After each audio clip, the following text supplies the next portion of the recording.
الحمد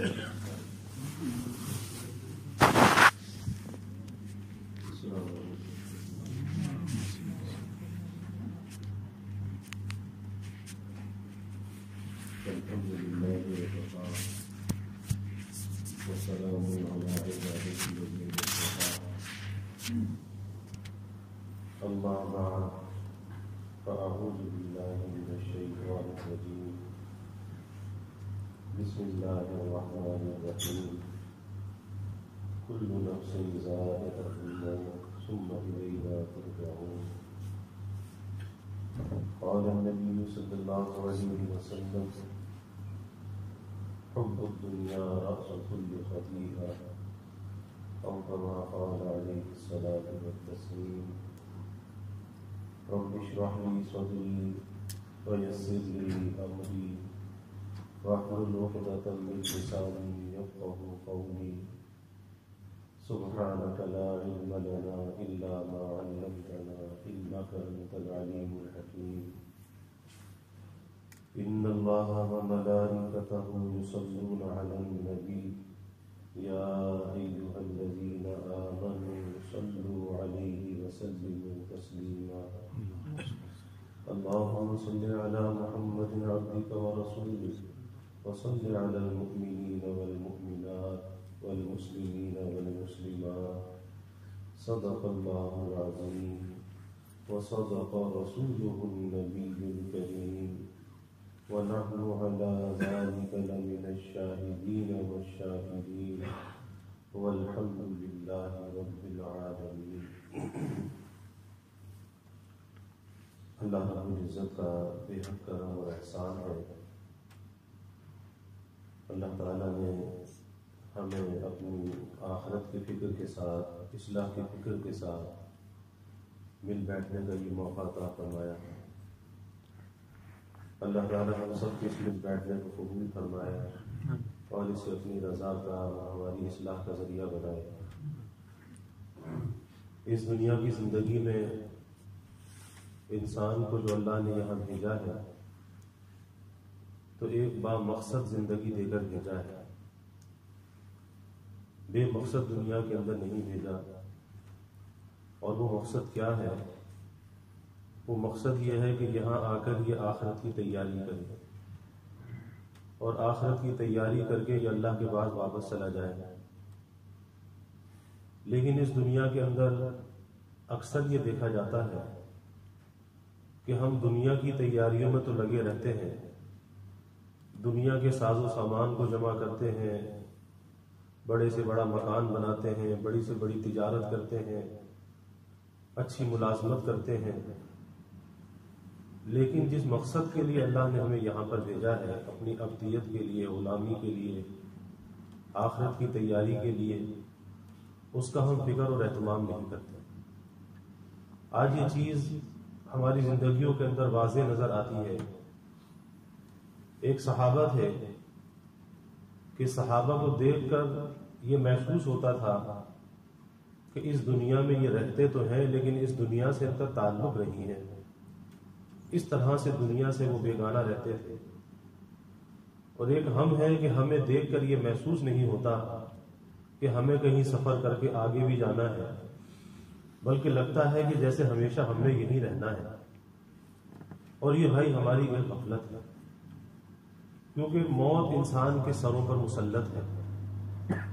اور اللہ تعالیٰ فرما رہے ہیں کہ ہر ذی روح، ہر ذی جان جو ہے اس نے فانی ہونا ہے، اس نے موت کا ذائقہ چکھنا ہے. اور موت کا جو ذائقہ ہے وہ اچھا بھی ہوتا ہے، موت کا ذائقہ برا بھی ہوتا ہے. کسی بھی چیز کا ذائقہ ہے. اور یہاں اللہ نے قرآن میں فرمایا کل نفس ذائقۃ الموت، کہ ہر انسان کو موت کا ذائقہ چکھنا ہے. اب وہ ذائقہ اچھا بھی ہوتا ہے، ذائقہ برا بھی ہوتا ہے. اچھا اور برا کیسے ہوتا ہے کہ ایک تندرست صحت مند آدمی ہوتا ہے، جب وہ کوئی لذیذ کھانا کھاتا ہے تو اسے اس کی لذت کا احساس ہوتا ہے. لیکن اگر کسی کو بخار ہو، بیمار ہو اور وہی لذیذ کھانا اسے کھلایا جائے تو اسے اس کھانے کی لذت کا احساس نہیں ہوتا، بلکہ وہ اسے کڑوا لگتا ہے، پھیکا لگتا ہے. تو کھانا تو صحیح ہے، کھانا تو ذائقے والا ہے، لذیذ ہے، مزیدار ہے، لیکن خرابی اس کے اپنے اندر موجود ہے۔ اسی طرح دنیا کے اندر ہم دیکھتے ہیں کہ بہت سے لوگوں کی موت ایسی ہوتی ہے، قابل رشک موت ہوتی ہے، کہ جسے دیکھ کر انسان دل میں یہ آرزو اور تمنا کرتا ہے کہ کاش ہماری موت بھی ایسی ہو۔ اور بعض موتیں ایسی ہوتی ہیں کہ جسے دیکھ کر انسان اللہ سے پناہ چاہتا ہے کہ اللہ نہ کرے کہ ایسی کسی کی موت ہو۔ یہ دنیا کے اندر ہمارے مشاہدے ہیں، لیکن سوال یہ ہے کہ ایک موت اچھی ہوتی ہے اور ایک موت بری ہوتی ہے، آخر اس کا سبب کیا ہے؟ اس کا سبب یہ ہے کہ جو موت اچھی موت ہوتی ہے اس نے مرنے سے پہلے اس کی تیاری کی ہوئی ہوتی ہے، ساری زندگی اللہ کی اطاعت کے ساتھ گزاری ہوتی ہے، ذکر و فکر کے ساتھ گزاری ہوتی ہے، اس کے دل میں ایک ڈر اور خوف ہوتا ہے کہ کہیں میری زبان نہ بہک جائے، کہیں میری آنکھ نہ بہک جائے، کہیں غلط راستے سے کوئی مال نہ حاصل کر لوں، کو غلط لقمہ پیٹ میں نہ چلا جائے۔ اس فکر کے ساتھ انسان جب جیتا ہے تو پھر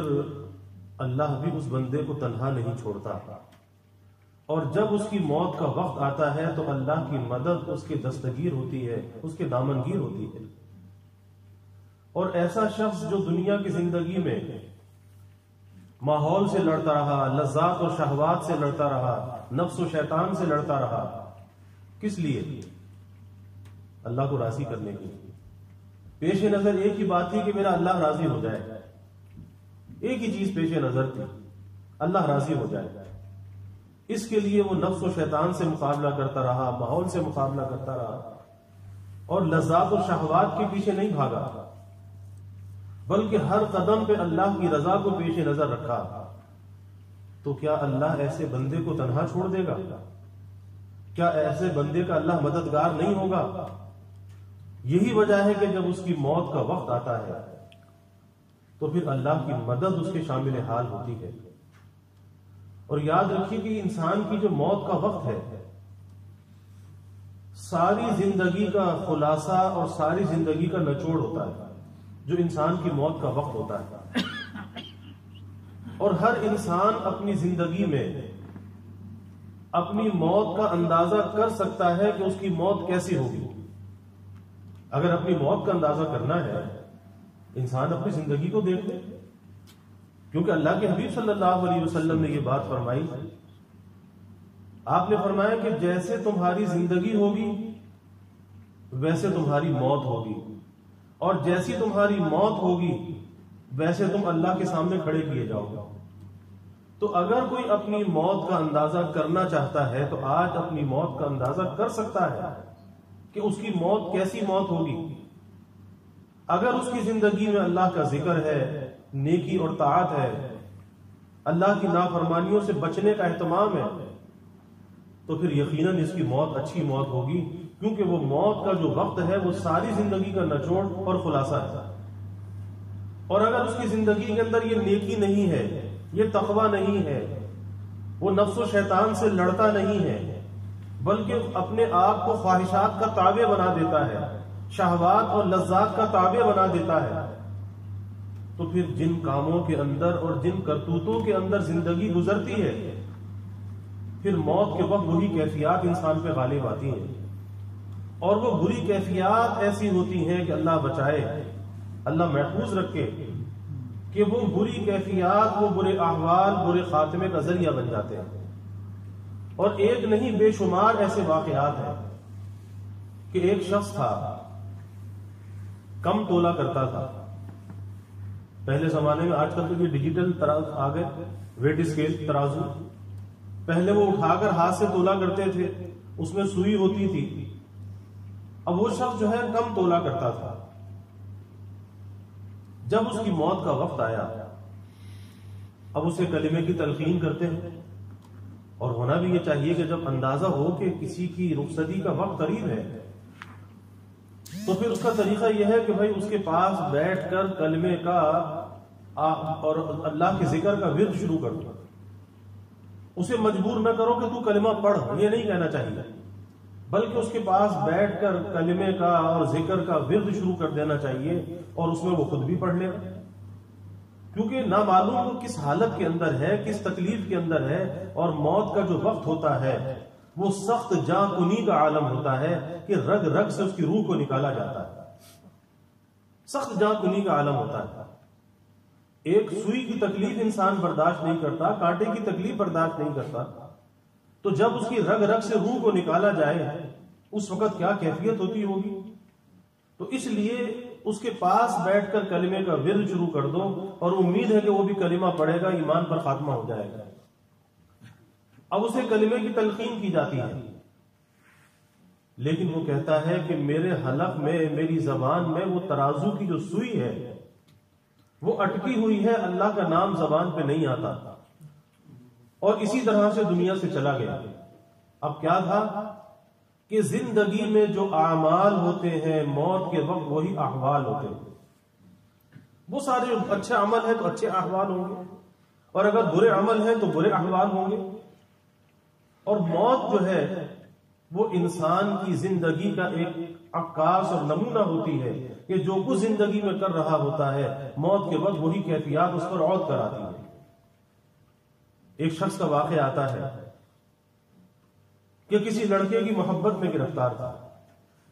ناجائز محبت، ناجائز تعلق۔ جب موت کا وقت آیا، اب اسے کلمے کی تلقین کی جاتی ہے، وہ کہتا ہے میرے فلاں دوست کو بلا دو، فلاں دوست کو بلا دو۔ اسے کہتے ہیں کہ بھائی کلمہ پڑھنے، کہتا نہیں میرے اس دوست کو بلا دو۔ اس دوست کو کہا گیا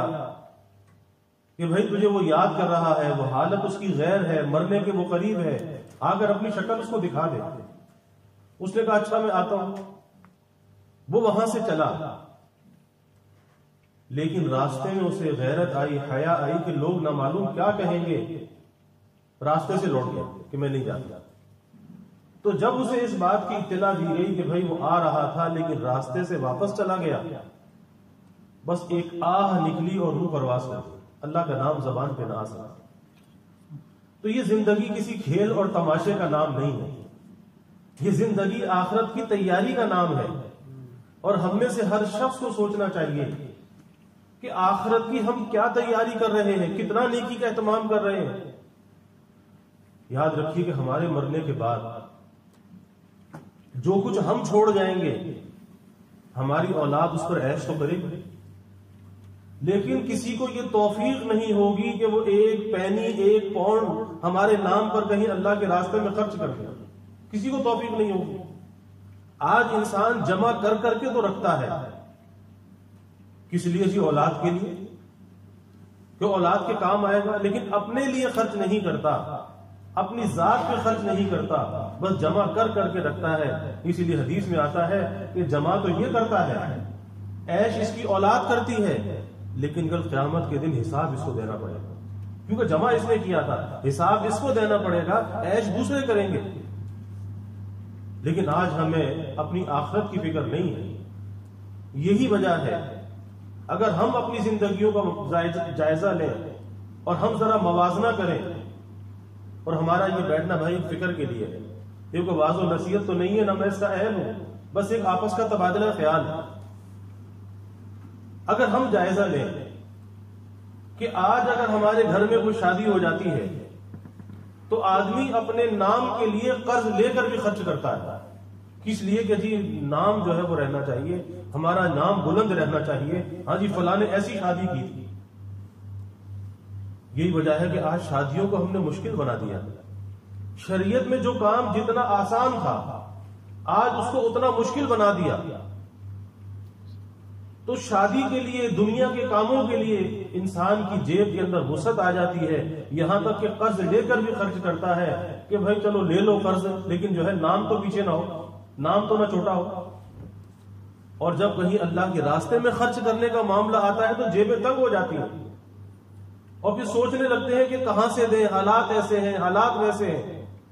جبکہ حقیقت یہ ہے کہ جو شادی پر تم نے خرچ کیا ہے وہ صرف نام کے لیے خرچ کیا ہے، اس کا تجھے آخرت میں کچھ ملنے والا نہیں، شہرت کے لیے، نام کے لیے، دکھلاوے کے لیے، دنیا کے لیے۔ اور اگر اللہ کے راستے میں خرچ کرتا تو اس کا صلہ کتنا ملتا، اس کا کتنا اجر و ثواب ملتا۔ کل رات بھی میں مسجد الفاروق میں یہ بات عرض کر رہا تھا کہ حضرت حاتم رحمت اللہ علیہ شاگرد حضرت شفیق بلخی رحمت اللہ علیہ کے، انہوں نے اپنی زندگی میں جو استاد کے پاس گزاری 8 باتیں استاد سے سیکھیں، سارے عرصے کے اندر رہے، کہا میں نے کل 8 باتیں سیکھی ہیں، اور جب استاد نے پوچھا کہ وہ 8 باتیں کون سی ہیں تو اس میں سے ایک بات یہ بھی کہی کہ دنیا کے اندر میں نے دیکھا کہ لوگوں کے پاس جو کچھ بھی تھا اور جسے لوگ خرچ کرتے رہے، لیکن وہ سب کا سب دنیا کی خواہشات پہ تو خرچ ہوتا رہا، اور جب میں نے اللہ کا یہ فرمان دیکھا ما عندکم ينفد وما عند اللہ باق، کہ جو کچھ تمہارے پاس ہے وہ خرچ ہونے والا ہے اور جو کچھ اللہ کے پاس ہے باقی رہنے والا ہے، تو کہا کہ پھر جو کچھ میرے پاس تھا، جو قیمتی چیز میرے ہاتھ آئی، میں نے اس قیمتی چیز کو اللہ کی طرف پھیر دیا، اللہ کی طرف کر دیا تاکہ محفوظ ہو جائے، اللہ کے پاس وہ محفوظ ہو جائے۔ آج ہم اپنی تجوریوں میں محفوظ کرتے ہیں، یہی وجہ ہے کہ پھر وہ ہمیں اس کا کوئی فائدہ نہیں ہوتا، اور اس بھروسے پر یاد رکھیے کبھی نہیں رہنا چاہیے کہ ہماری اولاد ہمارے لیے کچھ پڑھ کر ایصال ثواب کرے گی، کچھ خرچ کر کے ایصال ثواب کرے گی، کبھی ایسا نہیں ہوتا۔ یاد رکھیے کہ اولاد جو ہے وہ بیٹا باپ کا سنگ مرمر کا مقبرہ تو بنا دیتا ہے، اور یہاں تو وہ بھی نہیں بنتا، ہمارے یہاں تو بن بھی جاتا ہے، تو سنگ مرمر کا مقبرہ بنانے میں تو پیسے خرچ کر دیتا ہے، لیکن کہیں کسی مسجد مدرسے میں کسی ضرورت مند حاجت مند کے لیے خرچ نہیں کرتا، کیونکہ وہاں تو نام ہوتا ہے کہ بیٹے نے مقبرہ باپ کا بنا دیا۔ تو ہمیں اپنے ہاتھ سے بھائی اپنے لیے خرچ کرنا چاہیے، اور ہمیں خود نیکی کا اہتمام کرنا چاہیے، کسی دھوکے میں نہیں رہنا چاہیے۔ اپنے لیے جو کچھ انسان نے کر لیا، بعد میں کچھ انسان کے لیے ہونے والا نہیں ہے، اور وہ جو کرنے کا زمانہ ہے وہ یہی زندگی، کیونکہ اس کے بعد پھر کوئی اور زندگی ہمیں ملنے والی نہیں ہے۔ اسی لیے اللہ کے حبیب صلی اللہ علیہ وسلم نے فرمایا کہ انسان یہ کہتا ہے کہ میرا مال میرا مال، آپ نے فرمایا کہ تیرا مال یہ کہاں سے ہوا؟ تو نے تو جتنا کھا لیا وہ تیرا ہوا، اور جو پہن کر تو نے بوسیدہ کر دیا وہ تیرا ہوا، اور جتنا تو نے آخرت کے اکاؤنٹ میں جمع کر دیا وہ تیرا ہوا، باقی تیرا تو کچھ بھی نہیں ہے۔ یہاں سے روح پرواز کیا اور یہ سب کچھ پرایا ہو گیا، سب کچھ پرایا، اب تیرا کچھ بھی باقی نہ رہا۔ تو ہمیں سوچنا یہ چاہیے کیا ہم آخرت کی تیاری کر رہے ہیں، کیونکہ اس موت کی منزل سے واسطہ اور سابقہ ہم سب کا پڑھنے والا ہے۔ آج اپنے ہاتھ کا لیا دیا تو وہاں پہ کام آئے گا، لیکن پیچھے چھوڑ کر جو جانا ہے یاد رکھیے کہ یہ کام آنے والا نہیں ہے، یہ تو ایک دھوکہ ہے، اور اس دھوکے سے ہمیں اپنے آپ کو نکالنا چاہیے۔ اسی طریقے سے زندگی کے اندر جب کسی نیکی کا موقع آئے، چاہے وہ کتنی معمولی سے معمولی چھوٹی سے چھوٹی نیکی کیوں نہ ہو، اسے کر گزرنا چاہیے، یہ سوچ کر کہ یہ تو چھوٹی سی نیکی ہے، اسے نہیں چھوڑنا چاہیے، کیونکہ وہ چھوٹی نیکی بڑی نیکی کا ذریعہ بن جاتی ہے، وہ چھوٹی نیکی بڑی نیکی کا راستہ بن جاتی ہے، اس نیکی کو کر گزرنا چاہیے۔ اور کبھی ایسا ہوتا ہے کہ انسان چھوٹی نیکی کرتا ہے، لیکن اس خلوص کے ساتھ وہ نیکی ادا ہوتی ہے کہ بڑی بڑی نیکیاں رکھی رہ جاتی ہیں اور چھوٹی سی نیکی نجات کا ذریعہ بن جاتی ہے۔ ایک نہیں بہت سے واقعات ہیں، اور اللہ کے حبیب صلی اللہ علیہ وسلم نے یہ بات فرمائی کہ آدمی اللہ کے راستے میں خرچ کرتا ہے اور اس طرح سے وہ صدقہ دیتا ہے، اللہ کے راستے میں خرچ کرتا ہے، فرمایا کہ دائیں ہاتھ سے دیتا ہے، بائیں ہاتھ کو پتہ نہیں ہوتا اس نے کیا دیا، کتنا دیا، کچھ پتہ نہیں، جو تھا وہ دے دیا۔ فرمایا کہ اللہ اس کے اس دینے کی اتنی قدر کرتا ہے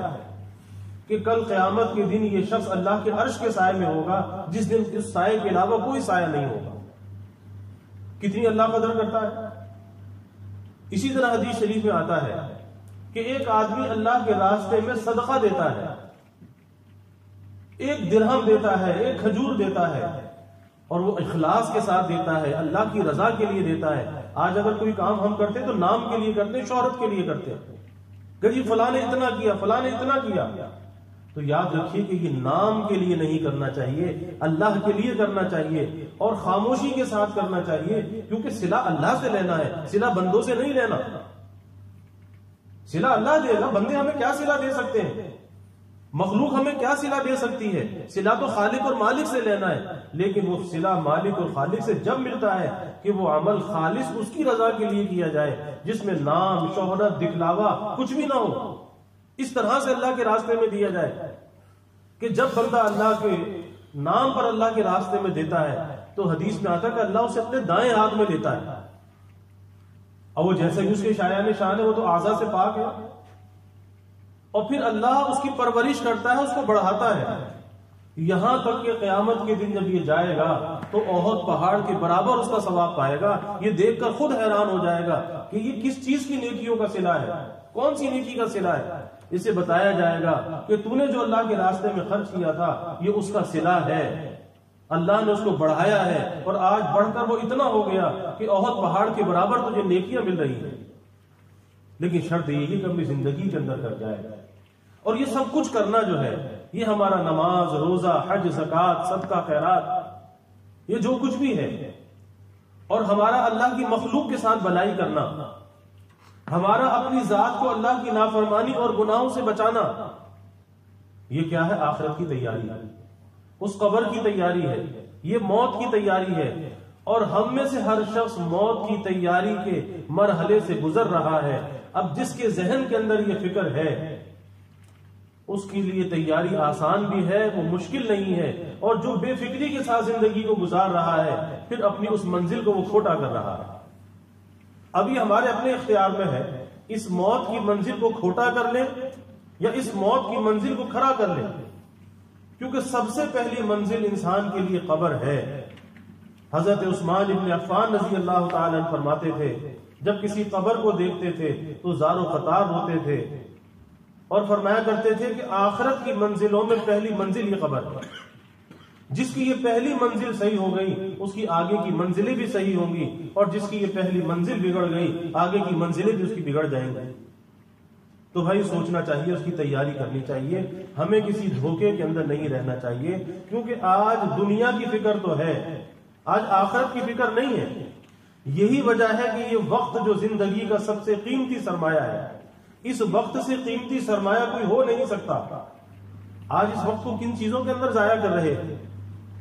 آپ اندازہ لگائیے کہ ایک سوشل میڈیا کی ایسی بہتات ہے اور ایک ایسا فتنہ ہے کہ بڑا ہے، چھوٹا ہے، جوان ہے، بوڑھا ہے، مرد ہے، عورت ہے، آج جس کو دیکھو اس کے اندر لگا ہوا ہے، اپنے وقت کو برباد کر رہا ہے۔ اور کتنی بڑی غفلت کی یہ چیز ہے کہ جب انسان اس کے استعمال میں لگا ہوتا ہے کبھی اللہ کا نام اس کی زبان پہ نہیں آتا، اور پھر کس طرح سے ذہنی آوارگی کے اندر انسان مبتلا ہوتا ہے، اس لعنت کے ذریعے سے اپنی ذہنی آوارگی کی تسکین کرتا ہے۔ اور وہ زندگی کا سرمایہ، وہ وقت، یہ زندگی کا پیسہ اللہ نے ہاتھ میں رکھا ہے، اس سے آخرت کی تجارت کرنی ہے، تو اس زندگی کے پیسے کی بجائے اس کے کہ تجارت کرتا، کوئی نفع حاصل کرتا، اسے نالی اور گٹر میں ڈال رہا ہے، اسے ضائع کر رہا ہے۔ کل اللہ اس کا حساب لے گا کہ زندگی کو کن کاموں کے اندر گزار کر آیا۔ اور یہ سوشل میڈیا کا بھی سوچنا تو چاہیے کہ جس کو استعمال کر رہے ہیں، کل ہمارے جو نیکیوں کے اور گناہوں کے دو پڑلے ہوں گے، جس میں نیکیاں اور برائیوں کا وزن ہوگا، تو سوچنا چاہیے کہ یہ کون سے پڑلے میں ہوں گے۔ یہ سوشل میڈیا جو ہم استعمال کر رہے ہیں یہ ہماری نیکی کے پڑھنے میں ہوگا، برائی کے پڑھنے میں ہوگا، کس چیز میں ہوگا، کس کو جھکانے والا ہوگا؟ اگر اتنا بھی ہم اپنے آپ سے سوال کر لیں تو جواب مل جائے گا کہ یہ نیکی کے پڑھنے میں آنے والی چیز نہیں ہے، یہ تو برائیوں کے پڑھنے میں جائے گی، اور جب اس کے اندر جائے گی تو اس کا فائدہ ہوگا یا نقصان ہوگا؟ ظاہر ہے کہ وہ جھک جائے گا، نیکی کا پڑھنا اٹھ جائے گا، ہم خسارے کے اندر مبتلا ہو جائیں گے۔ تو آخر ایسا خسارے والا کام کیوں کر رہے ہیں؟ ہمیں سوچنا چاہیے۔ یہ زندگی بھائی کوئی کھیل اور تماشا نہیں ہے،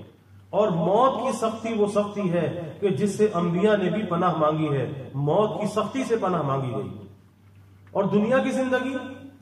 چاہے کسی کو کتنا ہی لمبی زندگی دے دی جائے، لیکن اس زندگی کی کیفیت کیا ہوتی ہے کہ حضرت نوح علیہ السلام کا جب انتقال ہوا، 1000 برس دنیا میں رہے، اللہ کے سامنے جب پیشی ہوئی تو پوچھا کہ اے نوح، تو نے زندگی کو کیسا پایا؟ اتنی طویل زندگی، آج کل تو اتنی زندگیاں بھی نہیں ہیں، کہا کہ میں نے زندگی کو ایسا پایا کہ جیسے کسی مکان کے 2 دروازے ہوں، ایک دروازے سے داخل ہوا دوسرے دروازے سے نکل گیا، میں نے زندگی کو ایسا پایا۔ اندازہ لگائیے کہ 1000 برس کی زندگی، اور آج ہماری زندگیاں کتنی ہیں؟ آج تو 60-70 برس سے زیادہ کی عمر نہیں ہے۔ حضرت عیسیٰ علیہ السلام کے پاس ایک عورت آئی اور آ کر کہا کہ حضرت آپ دعا کیجئے کہ میرے بچے پیدا ہوتے ہیں اور تھوڑی عمر کے بعد وہ بچے مر جاتے ہیں۔ تو پوچھا کہ کتنی عمر ہوتی ہے کہ بچے مر جاتے ہیں؟ کہا کوئی 150 سال میں مر جاتا ہے، کوئی 100 سال میں، کوئی 200 سال میں، اس عمر میں بچے مر جاتے ہیں۔ تو کہا کہ اللہ کی بندی، ایک زمانہ ایسا آنے والا ہے اور ایک امت ایسی آنے والی ہے کہ جن کی کل عمر ہی 60-70 برس کی ہوگی، تو تیرے بچے تو 100-150 سال کے ہو رہے ہیں، وہاں تو کل عمر 60-70 سال کی ہوگی۔ تو اب وہ عورت حیرت سے پوچھتی ہے کہ اچھا اتنی عمر ہوگی تو کیا وہ لوگ رہنے کے لیے مکان بنائیں گے؟ کیا وہ لوگ تجارت کریں گے، زراعت کریں گے؟ انہوں نے کہا ہاں سب کچھ کریں گے۔ کہا کہ اگر میں اس زمانے میں ہوتی تو یہ 60-70 برس کی جو عمر ہے اللہ کے سامنے سجدے میں پڑھ کے گزار دیتی۔ آپ اندازہ لگائیے۔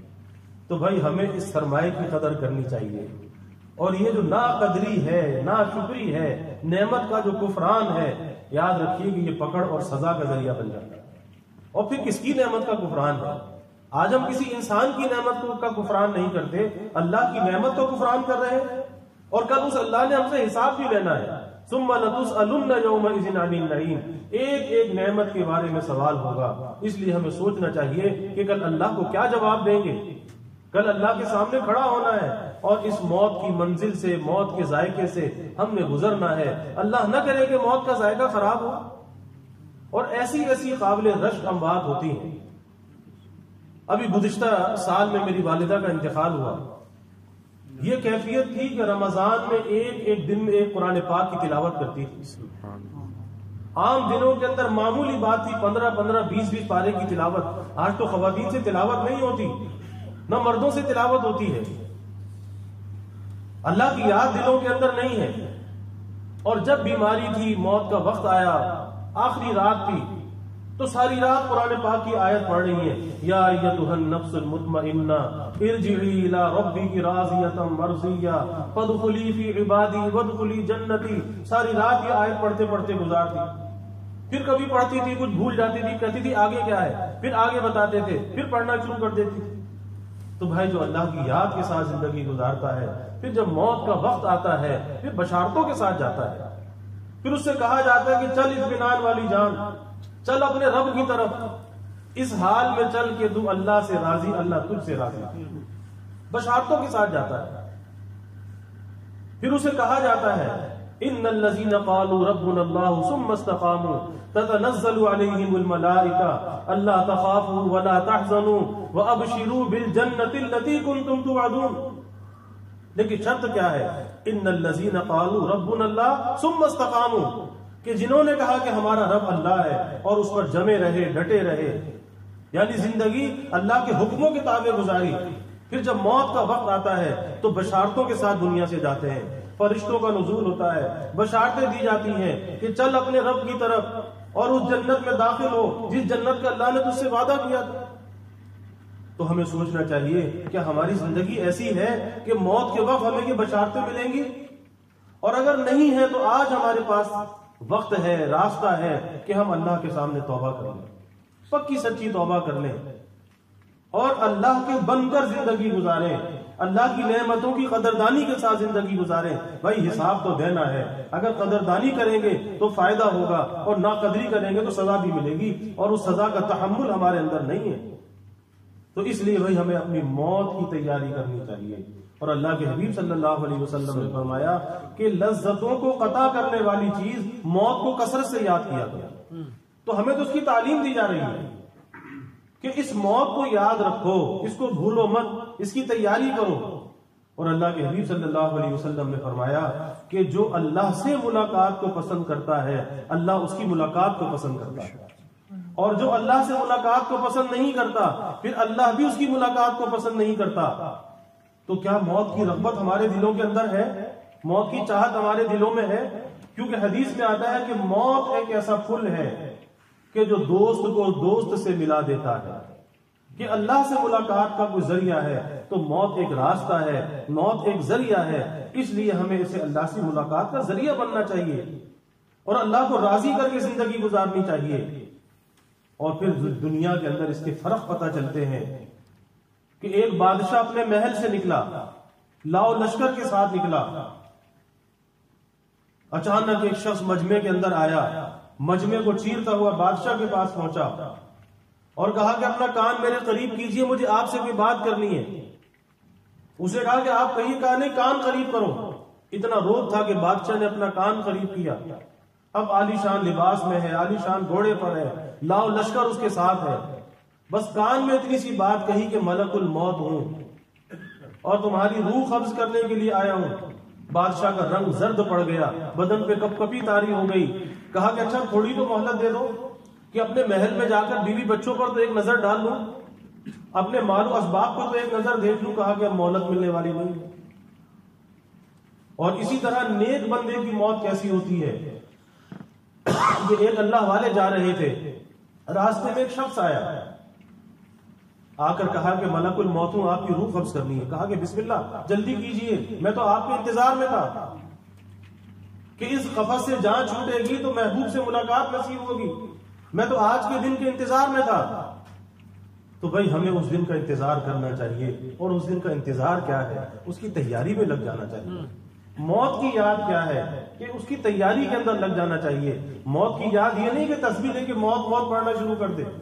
اس کی تیاری یہ ہے کہ ہماری زندگی کے ہر عمل سے، ہماری زندگی کے ہر ایکشن سے یہ معلوم ہو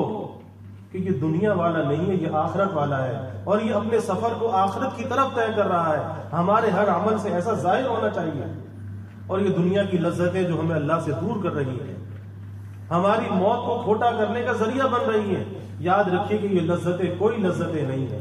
کوئی لذتیں نہیں ہیں، یہ سب چھوڑنے کے قابل ہیں۔ اس لیے بھائی ایک ہی فکر ہو، اس دنیا میں اللہ ہم سے راضی ہو جائے، اللہ راضی ہو جائے۔ اور یہ دنیا کی شہوات اور لذات، ان کے ترک کرنے کا راستہ یہی ہے کہ آدمی اپنے مرنے کو یاد کرے کہ میں نے مرنا ہے، میں نے اللہ کے سامنے جانا ہے۔ اسی لیے بزرگوں کے ہاں مراقبہ موت تعلیم کیا جاتا ہے کہ رات کو سونے سے پہلے آدمی اپنے مرنے کو یاد کرے کہ وہ قبض روح کا منظر کیسا ہوتا ہے، کہ پیر کے انگوٹھے سے روح نکلنا شروع ہوتی ہے، آہستہ آہستہ اوپر کی طرف آتی ہے، نیچے کا دھڑ بے جان ہوتا جاتا ہے، اور پھر آخر آ کے گلے میں روح اٹک جاتی ہے اور ایک ہچکی کے ساتھ روح پرواز کر جاتی ہے۔ لیکن وقت ایسا قسم پوری کا عالم ہوتا ہے، بے بسی بے کسی کا عالم ہوتا ہے کہ بیوی بچے رشتہ دار سب کچھ موجود ہے، مال و اسباب بھی موجود ہے، لیکن کوئی اس کی زندگی میں ایک لمحے کا اضافہ نہیں کر سکتا۔ پھر اس کے بعد یہ سوچنا چاہیے کہ میری روح قبض ہو گئی، مجھے غسل دیا گیا، کفن دیا گیا، میری نماز جنازہ پڑھی گئی، مجھے قبر میں لٹا دیا گیا، اب منکر نکیر سوال پوچھنے آ گئے، تیرا رب کون، تیرا دین کیا، اور تمہارے پاس جو شخصیت بھیجی گئی ان کے بارے میں کیا جانتے ہو، لیکن میرے پاس کوئی جواب نہیں ہے کیونکہ میں نے تو تیاری نہیں کی۔ اب اس کے بعد اللہ سے توبہ کر کے، استغفار کر کے، اللہ سے معافی مانگ کر سو جانا چاہیے، اللہ سے عہد کر کے سونا چاہیے کہ یا اللہ آئندہ کل میں نیکی کے ساتھ زندگی گزاروں گا، میں گناہ کے قریب نہیں جاؤں گا، یا اللہ تو میری مدد فرما۔ اور پھر اگلے دن اپنی آپ کی نگرانی کرنی چاہیے کہ میں نے رات کو اللہ سے وعدہ کیا تھا، اپنے مرنے کو یاد کر کے سویا تھا، توبہ کر کے سویا تھا، اب آج مجھے اللہ کی نافرمانی سے بچنا چاہیے۔ اسی لیے بزرگوں نے فرمایا کہ جب روزانہ انسان یہ کام کرتا ہے تو اس کی زندگی میں گناہ کم ہوتے جاتے ہیں اور نیکیاں بڑھتی چلی جاتی ہیں، اور ایک وقت آتا ہے کہ نیکیاں باقی رہ جاتی ہیں اور گناہ ختم ہو جاتے ہیں۔ چند منٹ لگتے ہیں کہ آدمی اپنے مرنے کو یاد کرے، اللہ کے سامنے پیشی کو یاد کرے، اللہ کی جزا اور سزا کو یاد کرے، جنت کے انعامات کو بھی سوچے، دوزخ کی سزاؤں کو سوچے۔ انسان کے اندر ایک خوف پیدا ہوتا ہے، ڈر پیدا ہوتا ہے، اور وہ خوف اور ڈر اسے نیکی کے راستے پہ لے آتا ہے، گناہ سے زندگی بچ جاتی ہے۔ تو بھائی ہمیں زندگی کو کھیل اور تماشا نہیں سمجھنا چاہیے، یہ زندگی کسی عیش و عشرت کا نام نہیں ہے، یہ زندگی اللہ کی غلامی اور عبدیت کا نام ہے۔ اس کا بن کے جینا چاہیے، اس کا بن کے مرنا چاہیے، اور یہ ہمارے اختیار میں ہے، ہمارے اختیار سے باہر نہیں ہے کہ ہم اس کی غلامی میں جئیں، اس کی غلامی میں مریں۔ اس کا بن کے جب جئیں گے، اس کا بن کے جب مریں گے، پھر سارے انعامات، ساری نعمتیں وہ سب ہمارے لیے ہیں۔ اللہ کی مدد اور نصرت ہمارے لیے ہے، تو ہمیں اس مدد اور نصرت سے اپنے آپ کو محروم نہیں کرنا چاہیے۔ اللہ تعالیٰ مجھے بھی توفیق عطا فرمائے، ہم سب کو توفیق عطا فرمائے۔ اللہ ہمیں زندگی بھی اپنے ذکر و فکر والی عطا فرمائے، موت بھی اپنے دھیان والی، قبر بھی اللہ جنت کا باغ بنا دے، اور اللہ جنت کا ٹھکانہ ہمیں عطا فرمائے۔ وآخر دعوانا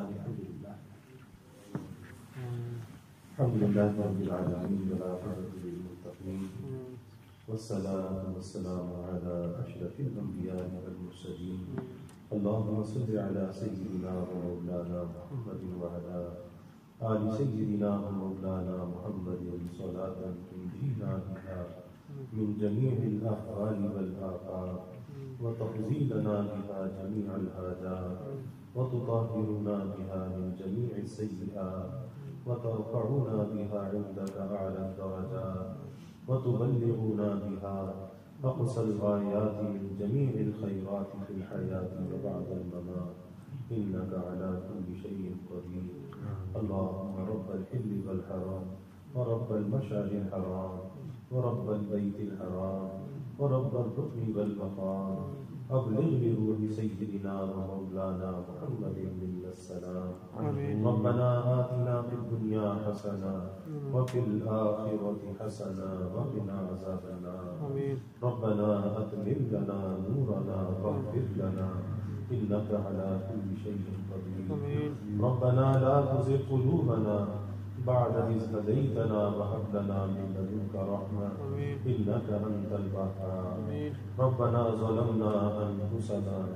وإن لم تغفر لنا وترحمنا لنكونن من الخاسرين ربنا هب لنا من أزواجنا وذرياتنا قرة أعين واجعلنا للمتقين إماما اللهم ألف بين قلوبنا وأصلح ذات بيننا واهدنا سبل السلام ونجنا من الظلمات إلى النور وجنبنا الفواحش ما ظهر منها وما بطن وبارك لنا في أسماعنا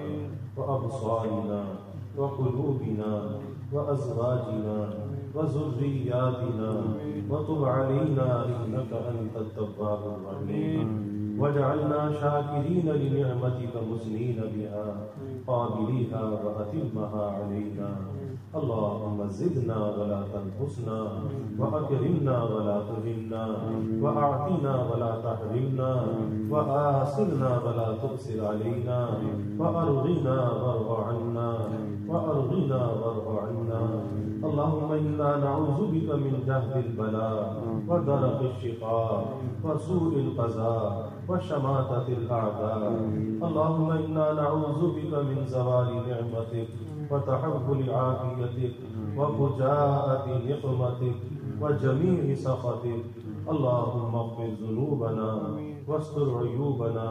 واشرح صدورنا واحفظ قلوبنا ونبر قلوبنا ويسر أمورنا وحسن مرادنا وتمم تقصيرنا اللهم نجنا مما نخاف يا حفي الألطاف يا الله يا رحمن يا رحيم يا كريم يا أرحم الراحمين یا اکرم الاکرمین یا اللہ ہمارے گناہوں کو معاف فرما، خطایا سے درگزر فرما، یا اللہ اپنی محبت معرفت عطا فرما، اپنی رضا والی زندگی یا اللہ نصیب فرما، رضا والے کاموں کی یا اللہ توفیق عطا فرما، اپنی مرضیات میں چلنا یا اللہ آسان فرما، نہ مرضیات سے ہماری حفاظت فرما، یا اللہ ذکر و فکر والی حیات طیبہ نصیب فرما، یا اللہ نیکیوں کا اہتمام کرنے والا بنا، گناہوں سے بچنے والا بنا، یا اللہ مرنے سے پہلے اس کی تیاری کا فکر عطا فرما، اعمال آخرت کا ہمیں اہتمام کرنے والا بنا، یا اللہ جو ہمارا ماضی غفلتوں میں گزرا، گناہوں سے آلودہ گزرا، اے اللہ اس پر ہمیں ندامت اور پشیمانی عطا فرما، پکی سچی توبہ کی یا اللہ توفیق عطا فرما،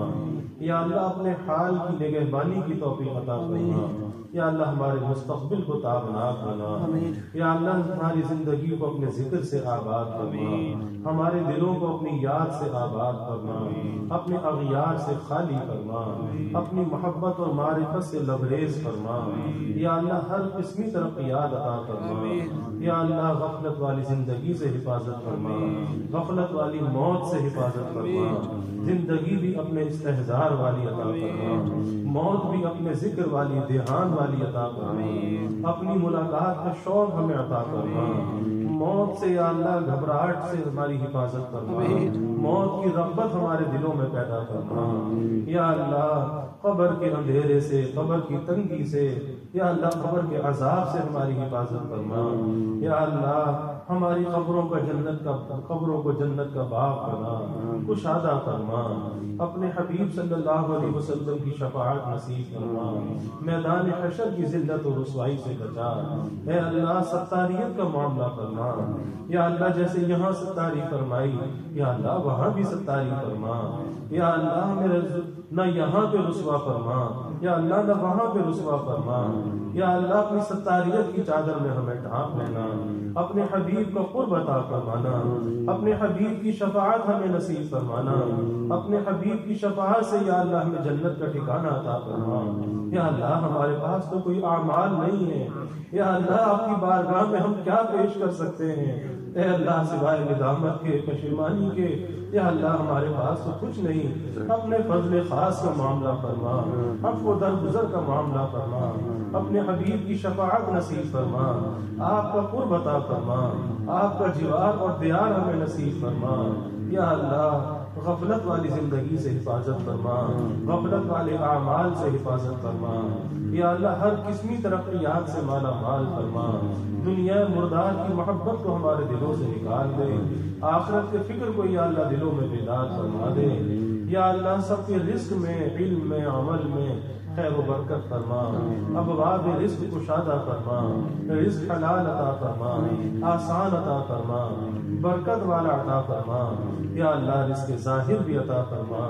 رزق باطن بھی عطا فرما، کبھی مخلوق کا یا اللہ محتاج نہ بنا، یا اللہ ہمیشہ اپنا محتاج بنا کے رکھنا، اپنے در کا سائل اور بھکاری بنا کے رکھنا، اپنے در کا منگتا اور سوالی بنا کے رکھنا، یا اللہ اپنے غیر سے ہماری امیدوں کو قطع فرما، اپنی ذات عالی کا یقین یا اللہ ہمارے دلوں میں پیدا فرما، ہر امید کو یا اللہ اپنی ذات سے وابستہ کرنے والا بنا، یا اللہ جو ہماری عمر بڑھتی جائے ہماری نعمتوں کو بڑھاتے جانا، ہماری نیکیوں کو بڑھاتے جانا، یا اللہ ہماری عافیت کو بڑھاتے جانا، یا اللہ سب سے زیادہ ہمارے ایمان کو بڑھا دینا، یا اللہ جب وقت آخر آئے، وقت ملاقات آئے، یا اللہ سب سے زیادہ ایمان ہمارے پاس ہو، آپ کی رضا ہمیں حاصل ہو، یا اللہ اس حال میں ہمیں ملاقات نصیب فرما، یا اللہ سب کے دلوں میں جو نیک ارادے ہیں، خواہشات ہیں، یا اللہ بعافیت اس کی تکمیل فرما، ہر قسمی حاجات کو پورا فرما، ہر قسمی پریشانیوں کو دور فرما، ہر قسمی بیماریوں سے حفاظت فرما، ہر ناگہانی بلا اور مصیبت سے یا اللہ حفاظت فرما، زمینی آسمانی آفات و بلیات سے حفاظت فرما،